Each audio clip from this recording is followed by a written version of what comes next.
So I saw a quote a few months back that said, instead of buying your kids all the things you never had, try teaching them all the things you were never taught. And that really resonated with me because I thought back to all the lessons I didn't learn until I was an adult that would have been really helpful to know when I was like 6 or 7 or 15. So for the last few months, I've been engaged in an exercise that I call helping them grow a gut. So obviously, most people realize that your gut instinct, as we call it, is really just a system of super advanced subconscious calculations that go on in your brain without you really being aware of it. And all of these calculations are based on data that have been fed into your brain over the course of your life and from your genetics. So your brain's calculating your decisions and really making the decisions before you're even aware it's made. So it follows then that if you're never taught how to make a rational decision or how to reason through something or how to make a decision that takes into consideration the needs and feelings of other people, you wouldn't know how to do that. So your gut's not going to be very reliable, at least if you're looking for consistently positive outcomes from your decision making. The results of this have been significant enough that I've had some comments come from other parents, friends, family members, and they've asked what we were doing differently,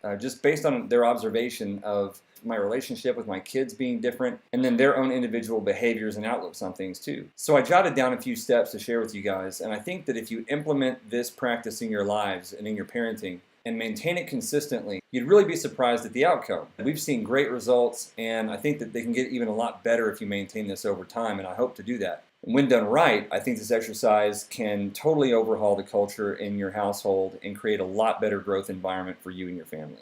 So what can you hope to accomplish? So teaching your kids mindfulness, awareness of their actions, their decisions, their thoughts, and their emotions moment to moment. These days, kids have iPads and iPhones and all kinds of stuff going on, and they're in a constant state of distraction. And so they tend to make decisions that they don't really think about. They don't tend to make a whole lot of sense. One of the primary objectives of this exercise, and what I think it does a good job of accomplishing, is teaching kids to be more aware of what they're doing moment to moment. How are they feeling? What are they doing? What's going into their decision-making process? All that stuff. It also teaches them to be more patient and tolerant and considerate of others, which obviously just makes it better for everybody. They'll handle challenges and conflict in life in a healthy, rational way, something that's lacking with kids across the board these days, and most adults. And it's going to build confidence in their own judgment and their own sense of self, because they're going to be empowered to make decisions on their own and be taught how to make good ones. No kid wants to make bad decisions. We just don't do a very good job as parents of teaching them how to make the right ones.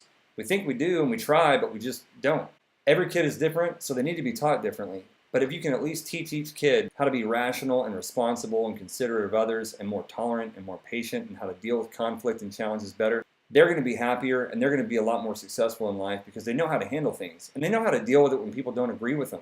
This world is fucked because that is an issue globally. They're also going to learn that nobody's perfect, especially mom and dad. That may be a problem for you, but it shouldn't be. A lot of parents are afraid for their kids to know that they're not perfect, but I think it's important. Because once kids think that you're perfect, they get really disappointed and down on themselves whenever they're not. It's just not a realistic goal to strive for. And I think that we set up unrealistic expectations for our kids, and we're kind of setting them up for failure.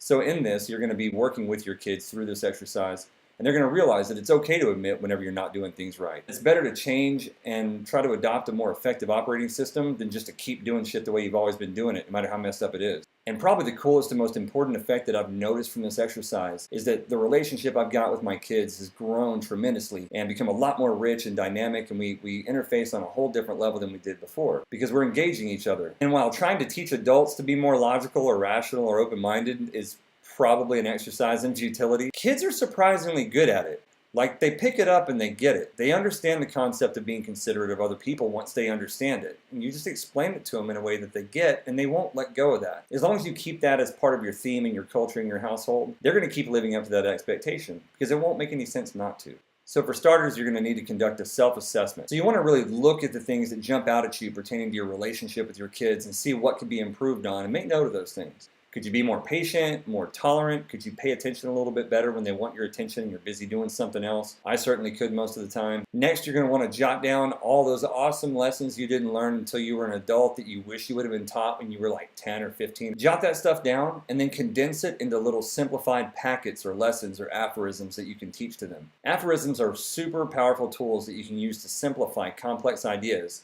in a way that's easy to retain for a kid. And I guess now that I think about it, really everybody understands aphorisms better than they do complex ideas. That's why they exist. And once you've got all that figured out, move forward to step 2. Discussing the exercise with your kids. Super important, I think. The kids need to know that there's going to be a change in the culture, and if you do it right, the culture should change so noticeably that they're going to notice it whether you mention it or not. So I think it's important to sit them down and have a conversation with them This does a couple of things. It allows you to outline the expectations of the exercise. So as you're going through this exercise and implementing this new culture in your household, they're going to understand the expectations that you have for them, and they're going to know what to expect from you. I can be short and snappy with my kids whenever I'm busy with work and other stuff. I'm working on it, but it is a thing. So I noticed about a week into this exercise that my kids were still responding to me in a way that they were used to responding to me. And they were anticipating me responding to them in the usual way too. They didn't know that I was trying to work on being more patient or more tolerant or any of that stuff, but they felt a difference in the household. So we sat down and we talked about it. So I explained to them that I'm trying to be more patient and more tolerant with them and more engaged with them. And most importantly, I made myself accountable to them. So I actually empowered my kids to call me out when I come at them with some bullshit. So I think as parents, sometimes we get way too caught up in the roles that we play with our kids. They don't have to just walk around being little zombies saying yes ma'am and no ma'am and yes sir and no sir. They deserve our time, our affection, our respect, our consideration, and the vast majority of the coping skills that they develop to go through life with are going to come directly from us. So we need to be a lot more mindful of how we respond to and engage our kids, and especially when it comes to teaching them the lessons that they need to go through life. So step 3, create a vocabulary that's conducive to this whole new cultural change for you and your family. None of this is going to work if they don't understand the basic concept of certain words, like what it means to be considerate, or responsible, or open-minded, or intolerant or tolerant, patient or impatient. These are all things they need to understand. You need to create a vocabulary and teach your kids these words and get them to use them in sentences, and you use them more often. Try to move these concepts and words to the forefront of your psychology and theirs. This is also where aphorisms are super helpful. So growing up in my house, the word responsibility was a big concept, and it was always being drilled home by my dad. But even though I sort of acted in accordance with someone who does understand the concept of responsibility, I couldn't define it for anybody, probably until a year ago or so. And I came up with an aphorism to share with my kids. And it's been awesome to see how well their uptake has been in understanding the concept of responsibility just because we packaged it in a simple, memorable aphorism. Doing what you know you should without being told to. And so whenever they drop the ball and they don't pick up their room, or they don't do their homework, or they don't feed the dog, instead of getting angry or upset or frustrated or snappy or anything else, I just ask them, hey guys, what's the definition of responsibility? And they get all mopey and mumble it out to me, but they've gotten better about doing what they need to do and being more responsible and having to repeat that definition back to me less and less over the last few months. And now they actually brag and have contests to see who can be more responsible and pick up their room without being asked, or picking up the bathroom when they get out of the shower. It's super cool. Use your aphorisms. Come up with some cool ones and share them with your kids. Stuff that they'll remember and that they'll like and be able to apply. Step 4, implement and engage. So, super important here, you got to engage your kids. This doesn't work if you're a parent who's super hands-off, but if you're that kind of a parent, I don't really know that anything's going to work. I mean, they're kids, right? So for starters, once you kick this thing off, start asking questions. Sit down with your kids and talk to them about decisions that they're going to make or things they have coming up in life. Whether it's what kind of cereal to eat in the morning, or what kind of cartoons to watch, or what to spend their afternoon time doing after school, whether it's playing video games or going outside. Ask them questions and see what kinds of decisions that they're making, and see what goes into those decisions. So when you consistently engage your kids and ask them questions about what they're up against and how they're coming to certain decisions, then you can go back and look forensically at the decisions that they've made and go over those results with them. Super neat process. And then also under implementation and engagement, reward progress. So anytime the kids do something that they should be doing in this exercise, acknowledge it, even if you don't reward it. So I don't give my kids an allowance for keeping their room clean or doing their laundry. They get that keeping your living space clean is just part of what you do. You have pride in where you live. I think that's part of what's wrong with a lot of kids today, is that we've rewarded them for doing the bare minimum, just doing the fundamentals that everybody should do to be a successful, productive person in life. And then when they don't get a pat on the back for paying their electric bill, they don't get it. And so we have a bunch of pouty, whiny bitches. You don't want your kids to be pouty, whiny bitches, do you?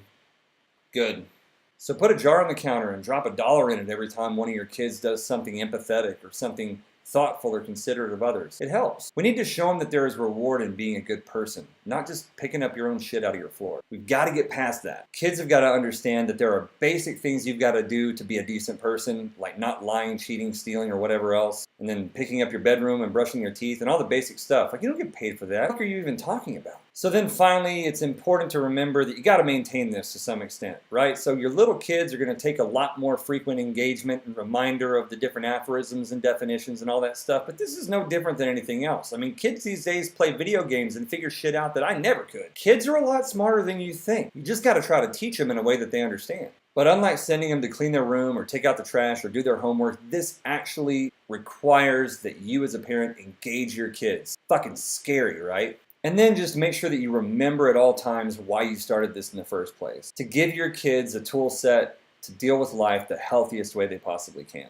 There's so many people walking around that can't handle conflict, they can't be challenged on anything that they believe, everything hurts their feelings, if someone doesn't like them, they can't cope with it. Suicide rates are out of fucking control nationally because kids don't know how to handle this stuff. We've got to engage our kids and we've got to give them the right tools to engage the world and face the challenges that life's going to bring them. So that's all I've got, guys. Thanks for watching.